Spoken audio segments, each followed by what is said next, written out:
Krishnamurti, in dialogue with Dr. Alan W. Anderson. J. Krishnamurti was born in South India and educated in England. For the past 40 years, he has been speaking in the United States, Europe, India, Australia, and other parts of the world. From the outset of his life's work, he repudiated all connections with organized religions and ideologies and said that his only concern was to set men absolutely, unconditionally free. He is the author of many books, among them The Awakening of Intelligence, The Urgency of Change, Freedom from the Known, and The Flight of the Eagle. This is one of a series of dialogues between Krishnamurti and Dr. Alan W. Anderson, who is professor of religious studies at San Diego State University, where he teaches Indian and Chinese scriptures and the oracular tradition. Dr. Anderson, a published poet, received his degree from Columbia University and the Union Theological Seminary. He has been honored with a Distinguished Teaching Award from the California State Universities. Mr. Krishnamurti, just at the point where we left last time in our conversation, we had raised the question of the distinction between the notion that I must be responsible for my action and just being responsible. That's it. I was sitting here thinking to myself, oh, why can't we go on? So perhaps we could start at that point. Would that be agreeable? I think, sir, there is a very definite distinction between responsible for and being responsible. If being responsible for implies a direction, a directed will, but the feeling of responsibility implies responsibility for everything, not in a direction, in any one particular direction. Responsible for education, responsible for politics, responsible the way I live, responsible for my behavior. It's a total feeling of complete responsibility, which is the ground in which action takes place. I think then this takes us back to this business of crisis we were talking about. If the crisis is continuous, then it's misleading to say I'm responsible for my action because I've put the thing out there again, and it becomes an occasion for my confusing what is at hand that requires to be done and the concept of this notion of my action, because I am my action. Yeah, that's it. I am it. That means I am feeling of responsibility expresses itself politically, religiously, educationally, in business, in the whole of life, responsible for the total behavior. Mm-hmm. Not in a particular direction. I think there is a great deal of difference. When one says I am responsible for my action, that means you are responsible for your action according to the idea that you have preconceived about action. Exactly, yes. People sometimes will say that the child is free because it's not responsible. Oh, child is you can't take, you can't take a child. No, of course not. But I think sometimes when we say this, we have this nostalgia for the past, as though our freedom would be freedom from constraint. Whereas if one is his action genuinely, there absolutely, is no restraint. There isn't any restraint at all. None at all. Right. Because right. Look, if one has this total feeling of responsibility, then what is your responsibility with regard to your children? It means education. Are you educating them to bring about a mind that conforms to the pattern which the society has established? Which means you accept the immorality of the society that is. If you feel totally responsible, you are responsible from the moment it's born till the moment it dies. It's the right kind of education, not the education of making the child conform, and worship of success, and the division of nationalities which brings about war. You follow all that you are responsible for, not just in a particular direction. Even if you are in a particular direction, I'm responsible for my act. What is your action based on? How can you be responsible when your action is the result of a formula that has been handed down to you? Yes, I quite follow Like what you mean. Communists, they say the state is responsible. The state, worship the state. The state is the God. Yes. And you are responsible to the state. Which means they have conceived what the state should be, formulated ideationally, and according to that you act. That's not responsible action. That's irresponsible action.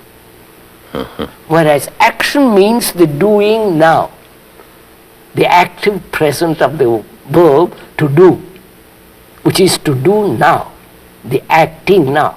The acting now must be free from the past. Otherwise, you are just repetition, traditionally carrying on. That's not. I'm reminded of something in the I Ching that I think is a reflection of this principle that you pointed to. I don't mean principle in the abstract.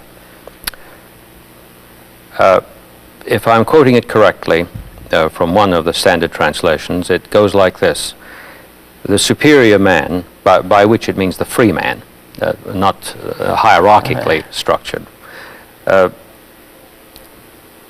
does not let his thoughts go beyond his situation, which would mean that he simply would be present as he is, not being responsible to something out there that's going to tell him how to be responsible or what he should do. But upon the instant that he is always responsible. His thoughts, he simply does not let his thoughts go beyond his situation. That goes back to that word negation. Because if he won't let his thoughts go beyond his situation, he's negated the possibility for their doing so. Yes. Hasn't he? Correct. Yes. Oh, yes, I see that. The reason that I'm referring to these other quotations is because if what you're saying is true, and if what they say is true, quite without respect to how they're understood or not understood, then there must be something in common here. And I realize that your emphasis is practical, eminently practical, upon the act. But it does seem to me to be of great value if one could commune with the great literatures, which have so many statements in the complaint about the fact that they're not understood. I see that as a great gain. Sir,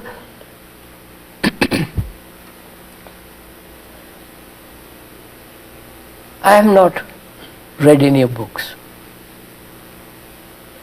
any literature in the sense, Yes, I understand. in that sense. Suppose there is no book in the world. Problem's the same. Problem is the same. Of course, of course. There is no leader, no teacher, nobody to tell you do this, do that, don't do this, don't do that. You are there. You feel totally, completely responsible. Right. Yes. Then you have to have an astonishingly active, clear brain. And not befuddled, not puzzled, not bewildered.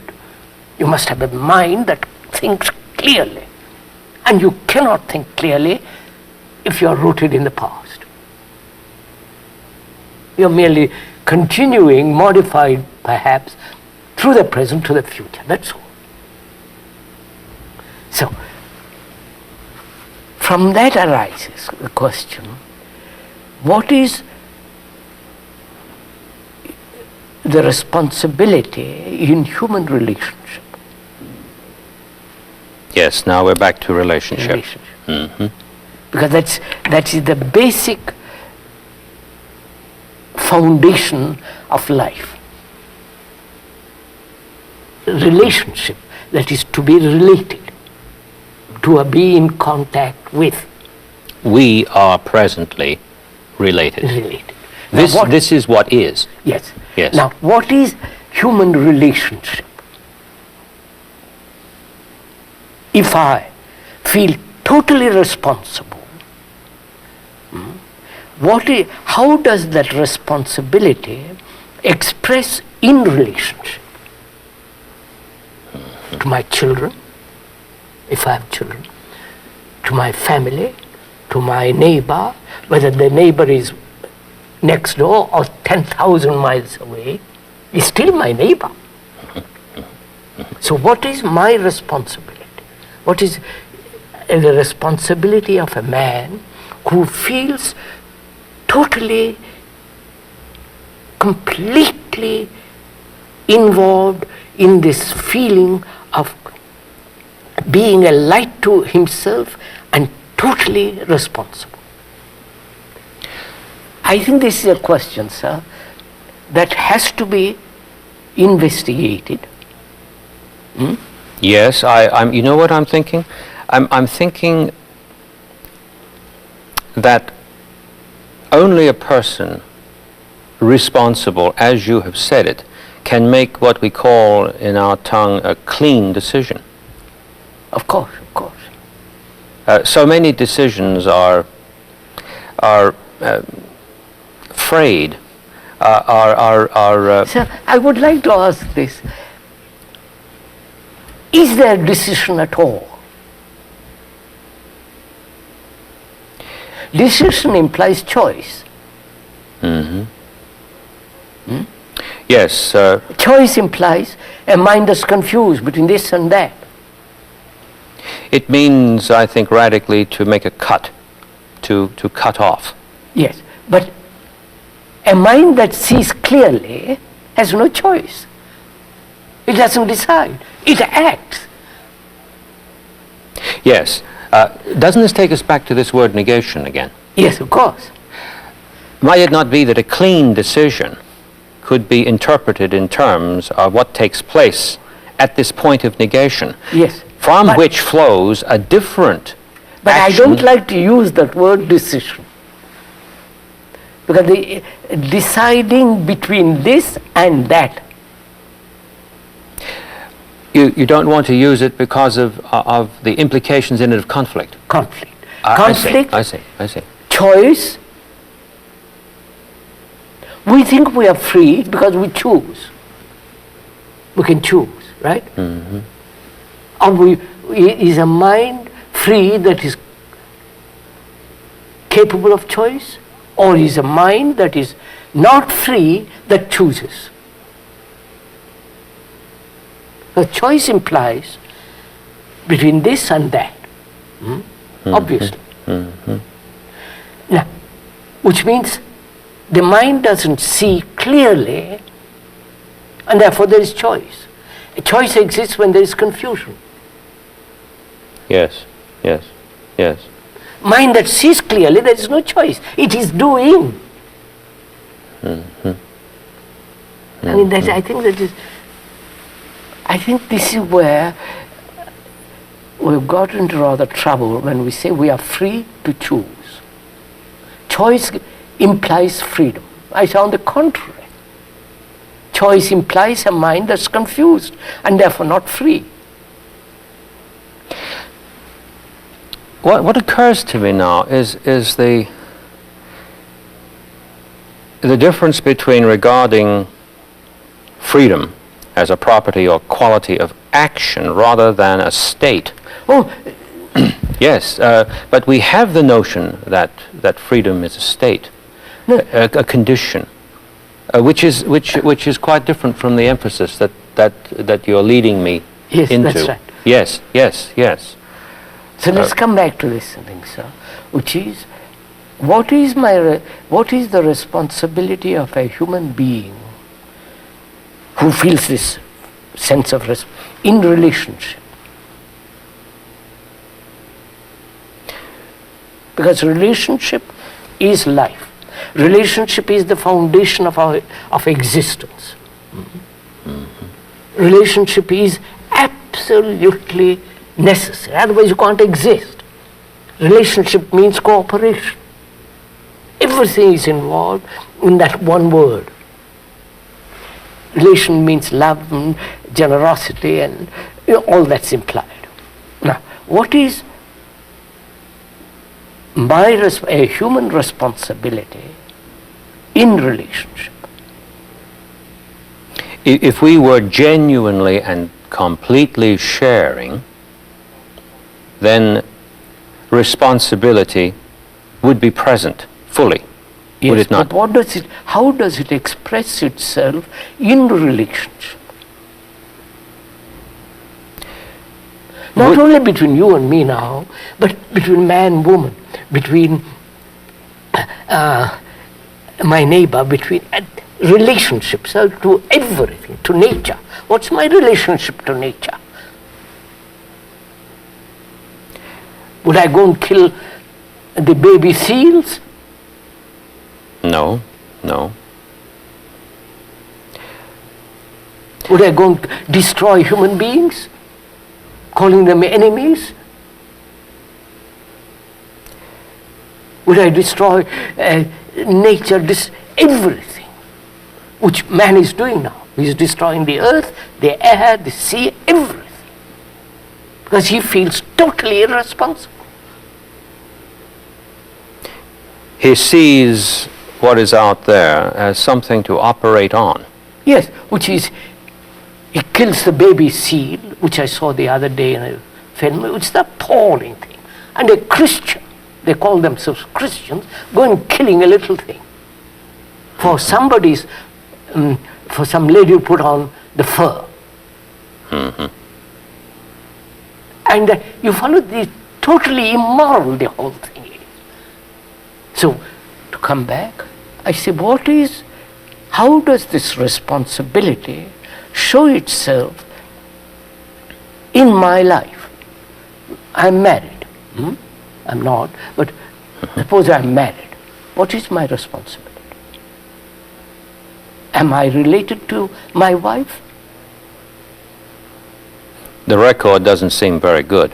No, not only record, actuality. Am I related to my wife? Right. Or am I related to my wife according to the image I have built about her? And I am responsible for that image. You follow, sir? Yes, because my input has been continuous with respect to that image. So, I have no relationship with my wife if I have an image about her. Or if I have an image about myself when I want to be successful and all the rest of that business. Since we were talking about now, being now, there's a point of contact, I take it, between what you're saying and the phrase that you used in one of our earlier conversations, the betrayal of the present. Absolutely. Yes. If one... You see, that is the whole point, sir. If I am related to you, I have no image about you or you have an image about me. Then we have relationship. Mm-hmm. We have no relationship if I have an image about myself or about you. Our images have a relationship. But in actuality, we have no relationship.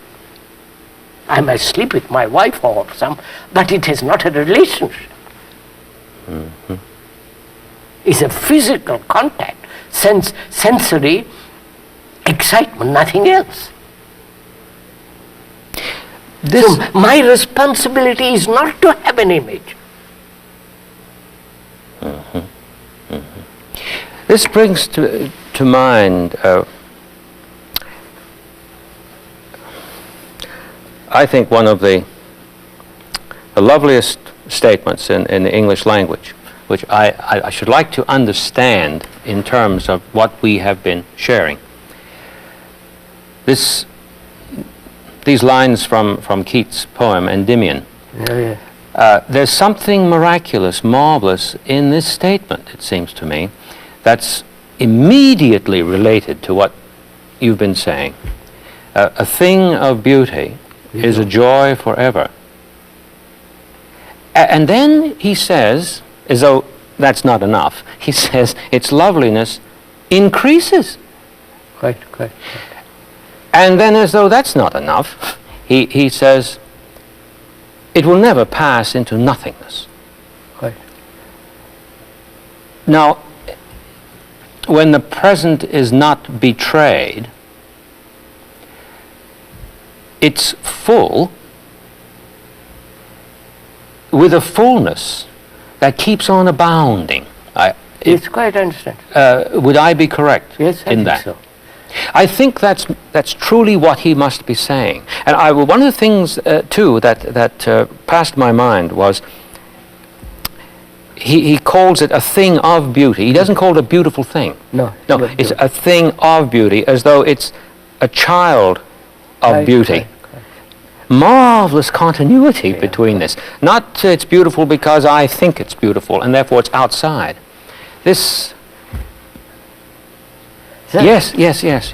Look, I must stick to this because this is really quite important. Because you go where you will, there is no relationship between human beings. Mm-hmm. Mm. And that is the tragedy, and from that arises all our conflict, violence, the whole business. So, when there is this responsibility, the feeling of this responsibility, it translates itself in relationship, which doesn't matter with whom it is, a freedom from the known, which is the image. And therefore, in that freedom, goodness flowers. Goodness flowers. Mm. And that is the beauty. And that is beauty. Beauty is not an abstract thing, but it goes with goodness. Goodness in behavior, goodness in conduct, goodness in action. Sometimes while we've been talking, I've started a sentence with if, and I've looked into your eyes, and immediately I got it out. I knew I'd said the wrong thing. It's just like a minute ago, you said if, and you said no, when. Yes. Yeah. We're always ifing it up. I know, ifing it up. It's awful. I know. We're always dealing with abstractions rather than with reality. Immediately we if. A construction is out there which we endlessly talk about. That's right. And we get cleverer and cleverer about it. And it has nothing to do with anything. Correct. Yes. So, how does this responsibility translate itself in human behavior? You follow, sir? Mm-hmm. Mm-hmm. there would be an end to violence. Absolutely. Wouldn't taper off. You see what we have done, sir? We are violent human beings, sexually, in every way we are violent human beings. And not being able to resolve it, we have created an ideal of not being violent, which is the fact, an abstraction of the fact, which is non-fact, and try to live the non-fact. Yes. Immediately that produces conflict because it can't be done. Conflict, misery, confusion, all the rest of it. Now, why does the mind do it? The mind does it because it doesn't know what to do with this fact of violence. Therefore, it's in abstracting the idea of not being violent, postpones action. I am trying not to be violent. And in the meantime, I'm jolly well violent. Yes. And it is an escape from the fact. All abstractions are escape from the fact. So, the mind does it because it is incapable of dealing with the fact, or it doesn't want to deal with the fact, or it is lazy and say, well, I'll try and do it some other day. All those are involved when it withdraws from the fact. Now, in the same way, the fact is our relationship is non-existent. I may say to my wife, I love you, I'm etc., etc., but it's non-existent. Because I have an image about her and she has an image about me. So, on abstractions we have lived. It just occurred to me that the word fact itself, which there have been no end of disquisitions about. Of course. Fact, what is, let's call it what is. But actually it means something done. Done, yes. Not the record of something, but actually something done, performed, act. And it's that sense of fact that with our use of the word fact, give me facts and figures. We say in English, no, give me facts. We don't mean that when we say it. No. If one probably wouldn't need facts and figures in that abstract sense. So she said, yes, this reveals a tremendous law. I follow. When you feel responsible for education of your children. Not only your children. Are you educating them to conform to a society? Are you educating them to merely acquire a job? Are you educating them to the continuity of what has been? Are you educating them to live in abstractions, as we are doing now? So what is your responsibility as a father, mother, doesn't matter who you are, responsible in education, for the education of a human being?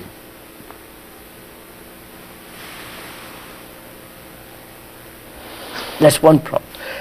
What is your responsibility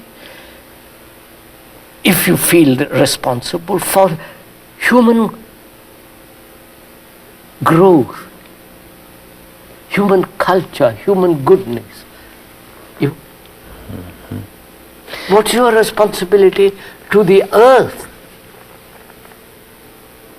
To nature? You follow? It is a tremendous thing to feel responsible.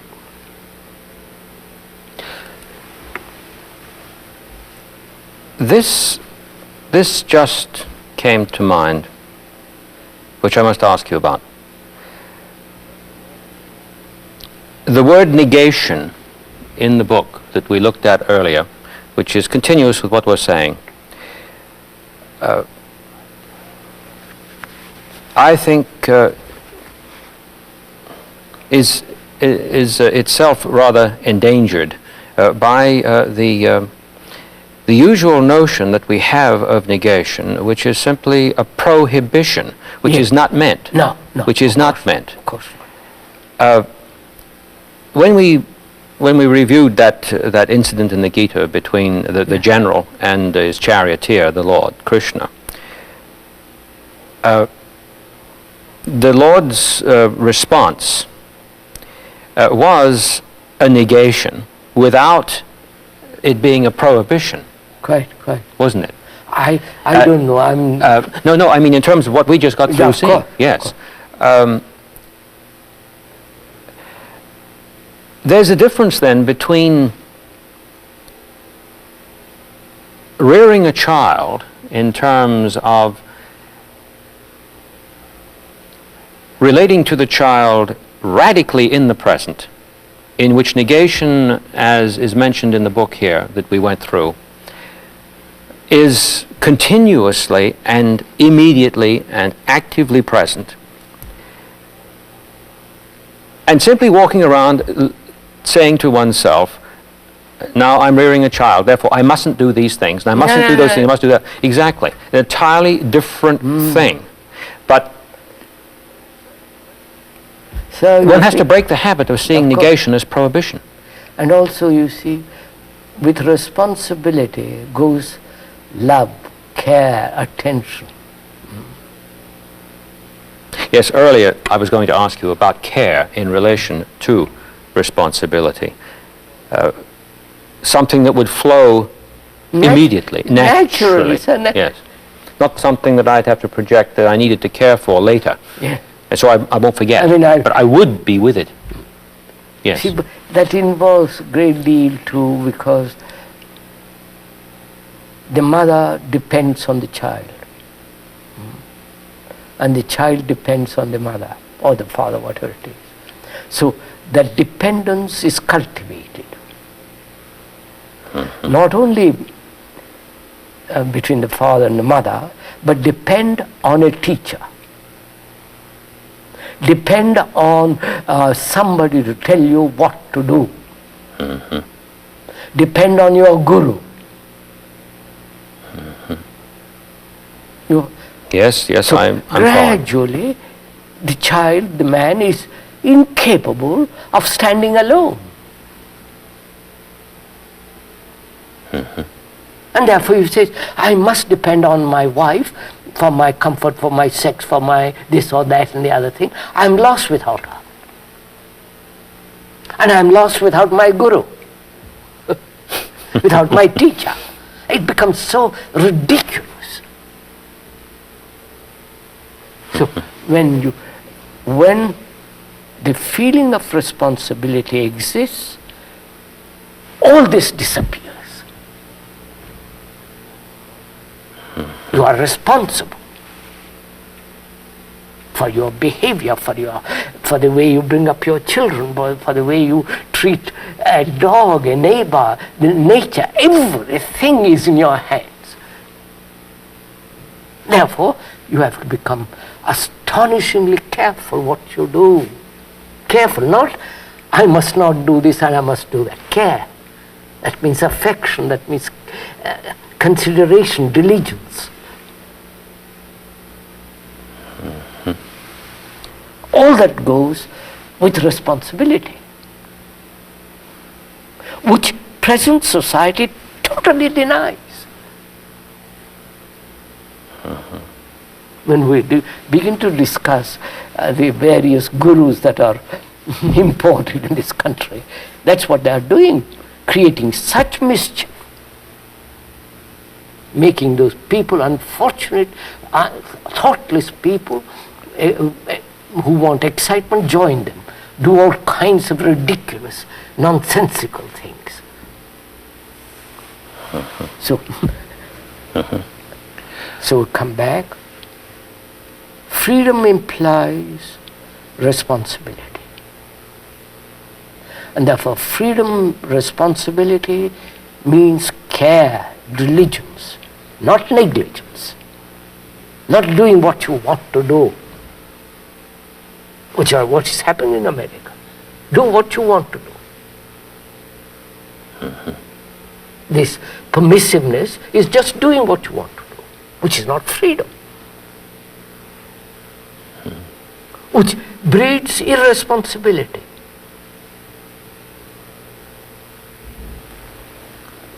And I met the other day in Delhi, New Delhi, a girl, and she's become a Tibetan. You follow, sir? Yes. Born in America, being a Christian, brought up all that, throws all that aside, becomes a Tibetan, which is the same thing in different words. Yes, as a Tibetan coming over here and doing that. It's all Right. ridiculous. Yeah. And I've known her some years. I said, where is your child? Was sick. Oh, she said, I've left him with other liberated Tibetans. I said, at 6, you are the mother? She said, yes, he's in very good hands. I come back next year and I ask, where is your child? Oh, he has become a Tibetan monk who is 7. He's 7 years old and has become a Tibetan monk. You understand, sir? Oh, yes, I do. The irresponsibility of it. Because the mother feels they know better than I do. I am a Tibetan and the lamas will help me to become. It puts a rather sinister cast on that biblical statement, train up a child in the way he should go, and when he is old, he will not depart from it. There's a sinister note in that, isn't there? Absolutely. So this is going on in the world all the time. And a man who is really serious negates that. Because he understands the implications, the inwardness of all that. So he has to deny it. It isn't a question of will or choice. He says that's too silly, too absurd. So freedom means responsibility and infinite care. The phrase that you just spoke, infinite care, Yes, sir. would be totally impossible to what we mean by a finite being, unless the finite being did not betray the present. With not betraying the present, it's a negative again. It's a negation again. With not betraying the present, which is not to say what will happen if it's not done. Right. The word present, the now, is rather difficult. Oh, yes. Yes. Philosophers love to call it the specious And present. I don't know what philosophers say. I don't want to enter into all that speculative thinking. But the fact, what is the now? What is the act of now, the present? To understand the present, I must understand the past. Not history, I don't mean that. No. Understand myself as the past. I am the past. In terms of what we said earlier about knowledge. Yeah, I am that. Yes. Therefore, I must understand the present, the past, which is me. The me is the known. The me is not the unknown. I can imagine it's the unknown, but the fact is, the what is the known. That's me. I must understand myself. If I don't, the now is merely a continuation in modified form of the past. Therefore, it's not the now, not the present. Therefore, the me is the tradition, the knowledge, in all the complicated maneuvers, cunning, of all that, the despairs, the anxieties, the desire for success, fear, pleasure, all that is me. Since we're still involved in our discussion about relationship here, might we return a moment to where we were with respect to education? Yes, sir. And relationship? I want to be sure that I've understood you here. Let us say that one were fortunate enough to have a school where what you are pointing to was going on. We are doing it. We have got several schools. Marvelous. Well, we'll have a chance to talk about that, won't we? Yes. Good.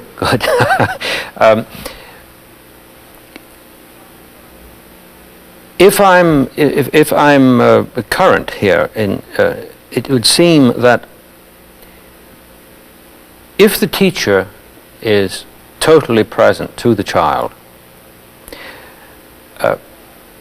the child will feel this. The child won't have to be instructed in what this means then. So, that means is that really, right? Yes, but one has to find out what is the relationship of the teacher to the student. Yes, I quite see that. What is the relation? Is he merely an informer, in giving information to the child? Any machine can do that. Oh yes, the library is filled with And it. any machine can. Sure. Or what is his relationship? Does he put himself on a pedestal up there and the student down there? Or is the relationship between the teacher and the student, is it a relationship in which there is learning on the part of the teacher as well as the student? Learning. Yes.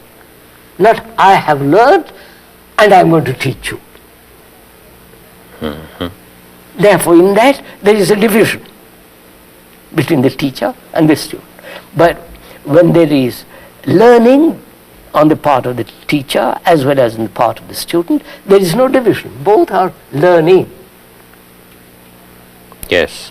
And therefore, that relationship brings about a companionship, A sharing. a sharing, A sharing. Yes. and taking a journey together. And therefore, an infinite care on both sides.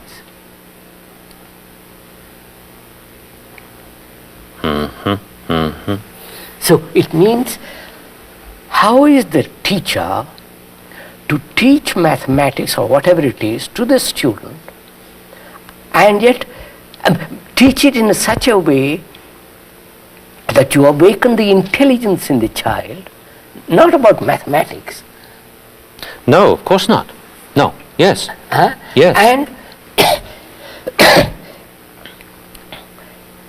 how do you bring this act of teaching in which there is order? Because mathematics means order. The highest form of order is mathematics. Now, how will you convey to the student in teaching mathematics that there should be order in his life? Not order according to a blueprint. That's not order. You've heard? Yes. Therefore, it's a creative teaching. And not create. It's a teaching, it's an act of learning all the time. So it's a living thing.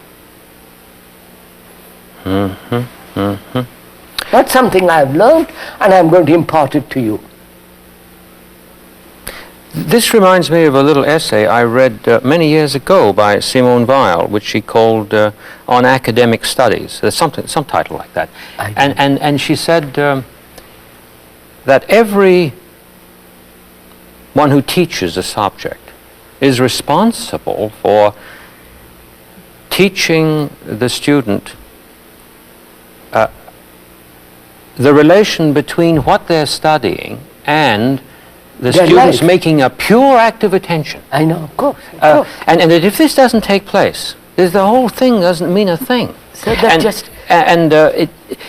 one stops to think, what would a teacher say if a student walked up and looked at them and said, fine, we're studying calculus right now. Now, you tell me how I am to see this that I'm pursuing in relation to my making a pure act of attention. It would be likely a little embarrassing, except for the most unusual person who had who had a grasp of the present. Yes. So, sir, that's just it. Yes. What is the relationship of the teacher to the student in education? Is he training him merely to conform? Is he training him to cultivate mere memory, like a machine?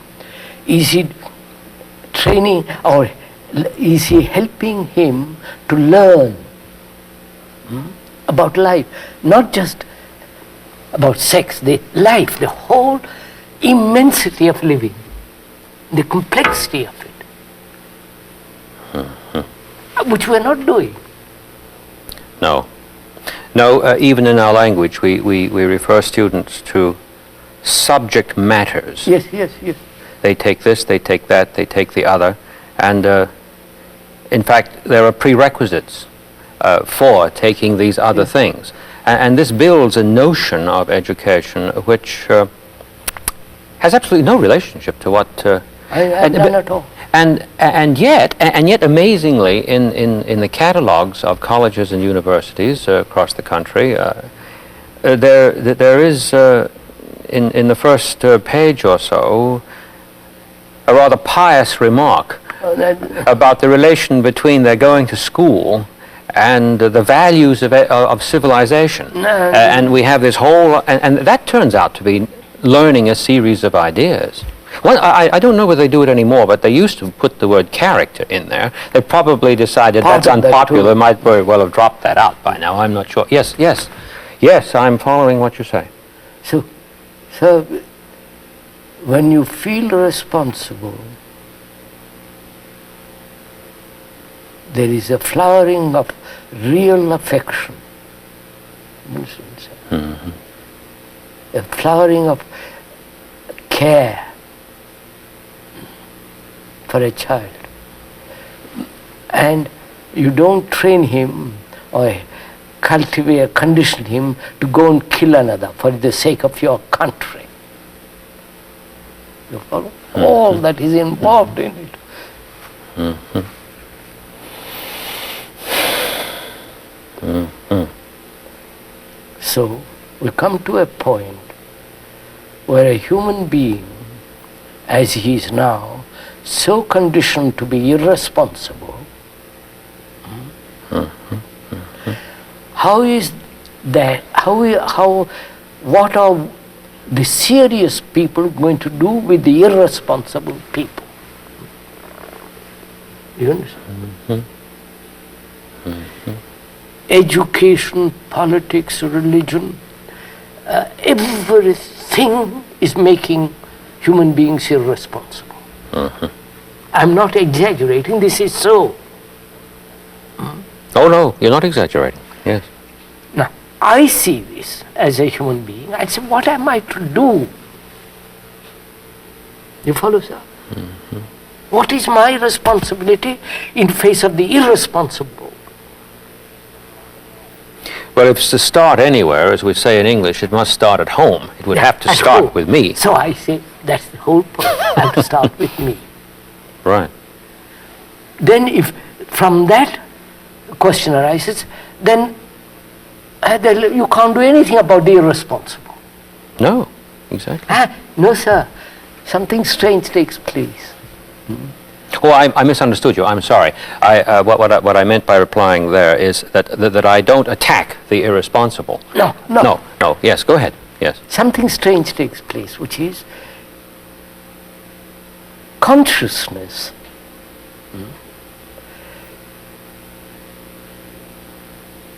the irresponsible consciousness is one thing, Yes. and the consciousness of responsibility is another. Now, when the human being is totally responsible, that responsibility unconsciously enters into the irresponsible mind. I don't know if I'm conveying anything. Yes, no, go ahead. So look, I'm irresponsible. Suppose I'm irresponsible. You are responsible. You can't do anything consciously with me. Because the more you actively operate on me, I resist. That's right. That's right. That's what I meant by no attacking. Attacking. I react violently to you. I build wall against you. I hurt you. I do all kinds of things. But you see that you cannot do anything consciously, actively. Let's put it that way. Designedly. Designedly. Planned, which is what they're all trying to do. But if you can talk to me, to my unconscious, because the unconscious is much more active, Oh, yes. much more alert, much more sees the danger much quicker than the conscious. So it's much more sensitive. So if you can talk to me, to the unconscious, that operates. So you don't actively, designedly attack the irresponsible. They have done it. And they have made a mess of it. Oh, yes, it compounds, complicates the thing further. Whereas if you talk to him, you talk to me, but your whole inward intention is to show how irresponsible I am, what his responsibility means. You follow? Yes. You care. In other words, you care for me. Yes, yes. I was chuckling because the complete and total opposite crossed my mind, and it just seemed so absolutely absurd. Yes. No. I'm. You care for me I do. because I am irresponsible. You follow? Exactly. Therefore, you care for me, and therefore you are watching not to hurt me, not to. You follow? In that way, you penetrate very, very deeply into my unconscious. And that operates unknowingly when suddenly I say, by Joe, how you follow? That operates.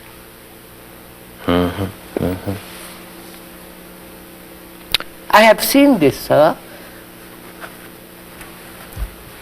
in operation, because I've talked for 50 years, unfortunately or fortunately, to large audiences. Tremendous resistance to anything new. Yes. Say, if I say, don't read sacred books, which I say all the time, because you are just conforming. Obey. You're not living, you're living according to some book that you have read. Immediately there is resistance. Who are you to tell us? Not to do something. Not to do this or to do that. So I say, all right. See, I go on pointing out. I'm not trying to change them. I'm not doing propaganda, because I don't believe in propaganda. It's a lie. So I say, look what you do when you are irresponsible. You are destroying your children. You send them to war, to be killed and to be maimed and to kill and to maim. Is that act of love? Is that affection? Is that care? Why do you do it? And I go into it. They get bewildered. They don't know what to do.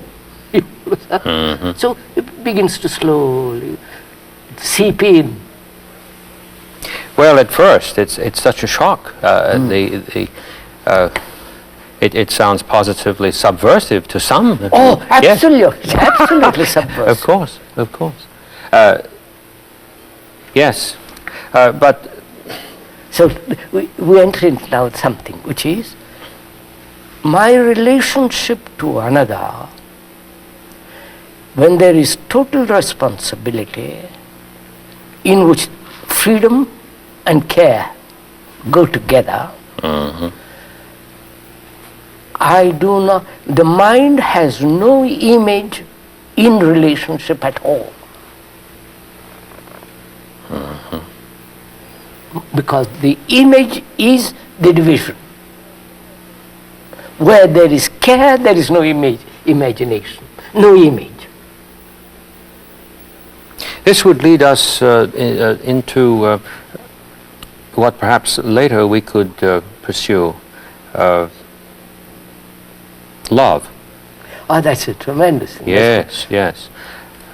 We have to go Could into we lay a little few words before that? I don't know necessarily that next time we would do that, but it would come naturally. Yeah. I've been listening to what you've been saying, and it's occurred to me that if one is responsible and care is continuous with that, one would not fear. One could not fear. Yes, sir.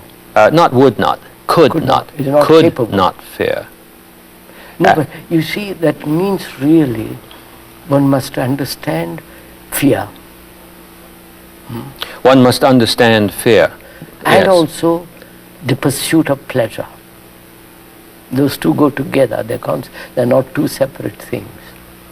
What I have what I've learned here in our discussion is that what it is, if I followed you correctly, that we should turn ourselves toward understanding, is not what are called values. Oh no. We don't understand love. We understand all those things which we catch ourselves into, Which are not. militate against any possibility whatsoever. This is what's so hard to hear, that to be told that there just is no possibility. Yes, sir. This produces immense terror. Do you think next time when we converse together, we could begin at that point where we could discuss fear? Oh yes. Good. But sir, Good. before we enter fear, there is something which we should discuss very carefully. What is order in freedom? Fine. Fine. Yeah. Yes. Yes.